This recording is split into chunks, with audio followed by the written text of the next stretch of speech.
दिल्ली और मेरठ के बीच दौड़ती नमो भारत ट्रेन की रफ्तार तो आपने देख ही ली है, लेकिन अब दिल्ली एनसीआर के लोगों के लिए एक और बड़ी और अच्छी खबर आ रही है। अगर आप गुरुग्राम, रेवाड़ी या अलवर की ओर रहते हैं या वहां से रोजाना सफर करते हैं तो ये खबर आपके लिए ही है।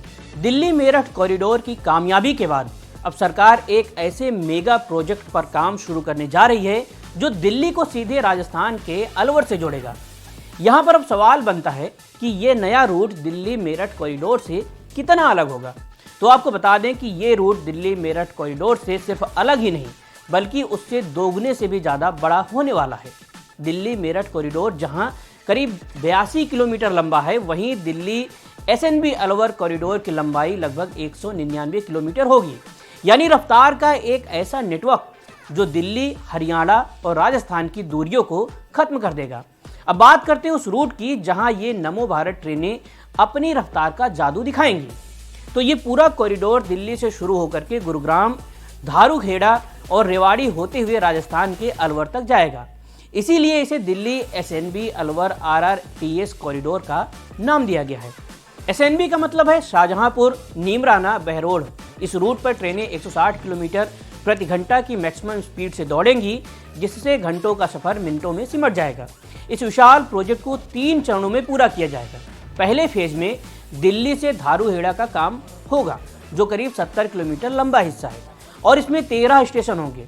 दूसरे फेज में एसएनबी से सोतानाला के बीच 4 स्टेशन बनेंगे और तीसरे फेज में एसएनबी से सीधे अलवर तक का सफर तय होगा।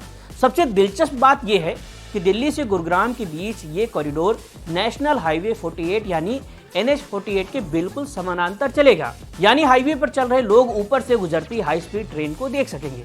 इस प्रोजेक्ट की सबसे बड़ी खासियत इसकी कनेक्टिविटी है।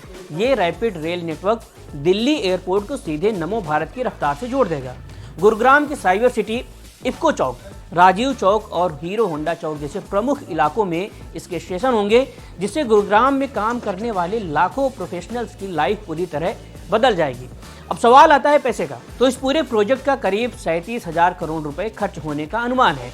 इतने बड़े निवेश के लिए वर्ल्ड बैंक, जापान बैंक और एशियन विकास बैंक जैसी अंतर्राष्ट्रीय संस्थाओं से मदद ली जा सकती है। दिल्ली, हरियाणा और राजस्थान की सरकारें इस प्रोजेक्ट को पहले ही अपनी हरी झंडी दे चुकी हैं। अब बस केंद्र सरकार की फाइनल मुहर का इंतजार है, जिसके बाद काम जमीन पर दिखने लगेगा।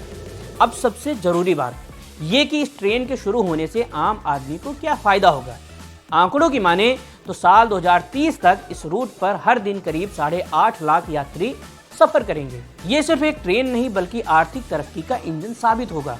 रेवाड़ी, बावल और अलवर जैसे औद्योगिक इलाकों में इससे हाई स्पीड कनेक्टिविटी मिलेगी, जिसका सीधा असर रियल एस्टेट पर पड़ेगा। इन इलाकों में रेसिडेंशियल सोसाइटियों और कमर्शियल प्रॉपर्टीज की डिमांड तेजी से बढ़ेगी। दिल्ली मेरठ रूट की तरह यहाँ भी ट्रेनों में बिजनेस कोच की सुविधा होगी, ताकि काम के साथ साथ लग्जरी का भी अनुभव मिल सके। साल 2028 तक इस प्रोजेक्ट को पूरा करने का लक्ष्य रखा गया है। तो तैयार हो जाइए, क्योंकि दिल्ली एनसीआर में एक नई रफ्तार आपका इंतजार कर रही है।